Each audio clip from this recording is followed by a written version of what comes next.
And you're back right here on Open Studio, DSTV channel 263, and today we are still chatting all about how to save water. In studio, we are still joined by two amazing guests, Mr. Farouk and Mr. Deon.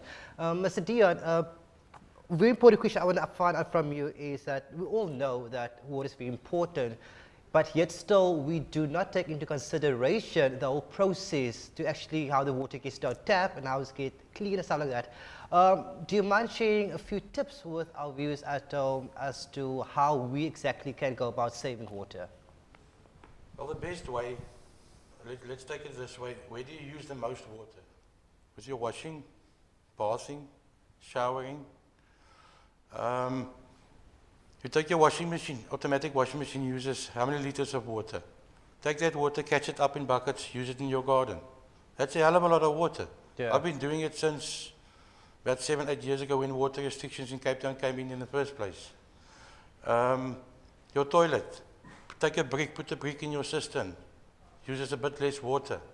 It makes one hell of a difference. Wow. Automatic sprinklers. And I'm sorry to say, Cape Town, city of Cape Town is one of the biggest culprits there. Automatic sprinklers come on in the middle of winter while it's raining. That's a waste, it's unnecessary. It's a hell of a lot of water going to waste like that. And then very important, when you see a water leak, report it. Immediately.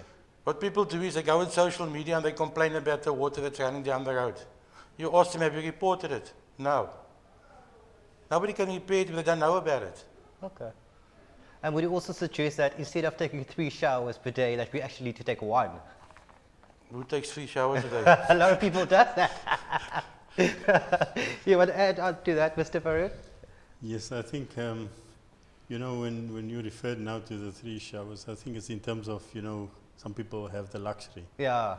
And we need to get out of that mode. We need to understand that water is a very basic and scarce commodity. And it is, as you know, we've said, it's a life-preserving commodity. So when you have it, don't waste it. You know, when you know, we look at the water-saving tips that has been mentioned by our colleague here. Very, very importantly, for you to do an assessment. And what we call it a water audit. Okay. You know, on the city's website, you'll find, when you go onto the website, water-saving website, you'll find a tool there to do a water audit. You know, you can download the tool and then start assessing it. But very importantly, when water comes to you, it comes through a meter. Get to know where your water meter is. Yeah. Start reading that water meter. In that manner, you know whether you are encountering any leaks. Leaks are normally water, very, very precious water. Water has gone through all that processes, you know, that you are paying for, but you're not having the benefit for. And there are normally, you know, telltale signs about leaks. It's wet patches either, whether it's in the walls, it's in the plaster it shows, or it would show, you know, in the foundations on the stoops. In winter it's a bit difficult, but in summer that's the time that you can detect it. But if you know where your water meter is, you start doing an assessment, and you know, then you'll start fine-tuning your water applications. Yeah. Because then everyone, you can literally have a bit of a competition at home as to see who contributes the most. Yeah. You know, and saving water should become an everyday discussion, you know, in and around our families, our social networks and stuff like that.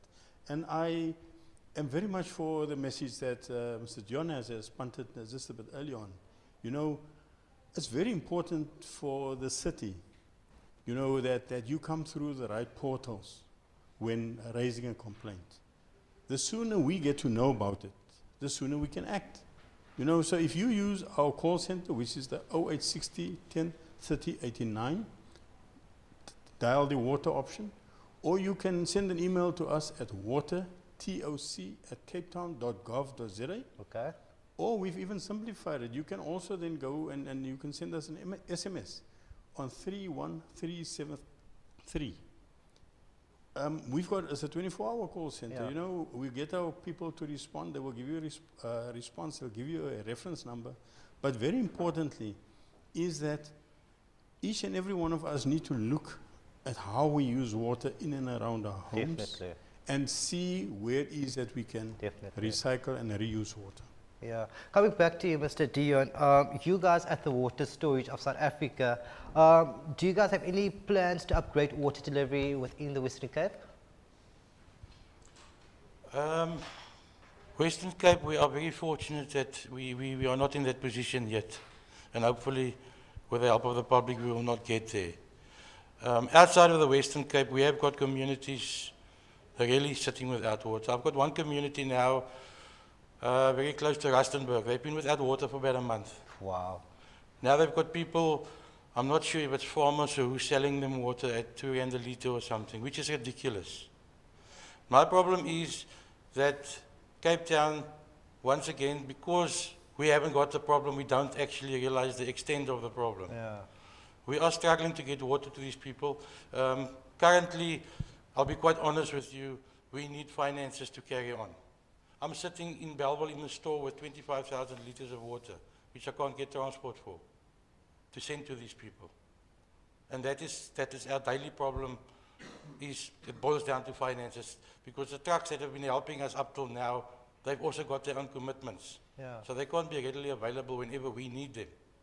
So at some other stage, we're going to start having to start paying these people to try and get water out to the communities. Yeah, and speaking about, you just mentioned that finance is very important when it comes to the work that you guys do.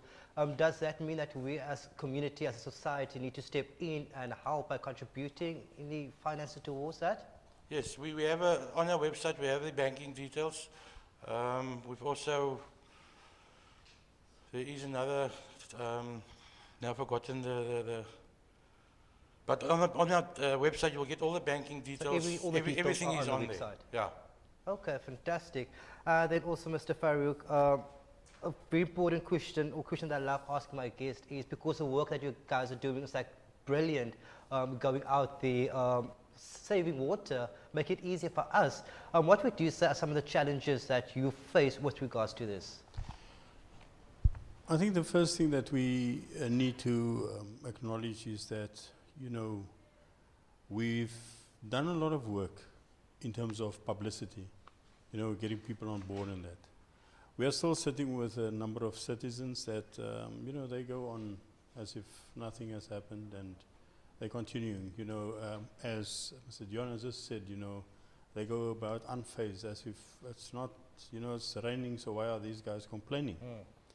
Now, if you look at it from the perspective, rain weather is a good time for rainwater harvesting. If you've got nice sized drums in your yard, you can catch it up, and it won't just go out into the stormwater system, but it's water that you can use again. So our issue with in terms of when it comes to water saving is that when people don't look after their plumbing systems, the funny part is when you've got a motor vehicle or you've got any other apparatus in that, we normally have a service contract for it. But when it comes to our plumbing, we don't have a service contract for our plumbing. And that is money down the drain, literally speaking. It's money that just sort of runs out of your pocket. And you haven't had any benefit of it. The other thing also is that, everything starts with you personally. Your understanding and your attitude towards saving water. So it's important. Then we have the people that goes out and tampers and vandalizes, city infrastructure. From the city side, we're doing water demand management, which means we are doing pressure reduction, so the occurrences of pipe bursts is significantly reduced. We have a maintenance schedule that looks after this infrastructure. We have people that go around, are specialized in going and creating awareness and education, in and amongst our communities in that. And we have, implemented a host of initiatives to be able to assist, people in terms of. So there's lots of material on our website and people can access it. So all the details are on there. Before we say goodbye in a few seconds, Mr. Deon, any words of wisdom to our viewers at home? Very simple, stop wasting water and stop accepting it, taking it for granted. Thank you very much, both of you, Mr. Farouk, Mr. Deon, for coming out for chatting to us. I've learned a lot. And I'm sure our viewers at home have learned a lot from you guys as well. And continue doing the good work that you are doing. Thank you very much. Well, there you have it, guys. We came to the end of yet another exciting episode right here at Open Studio. Please do bear in mind, guys, that water is important. We need to save it. Anything you want to find out with regards to our topic and how to get all of these two gentlemen, simply go onto our onto our Facebook page, which is Open Studio at Cape Town TV. From myself, Brad, until next time, it's goodbye.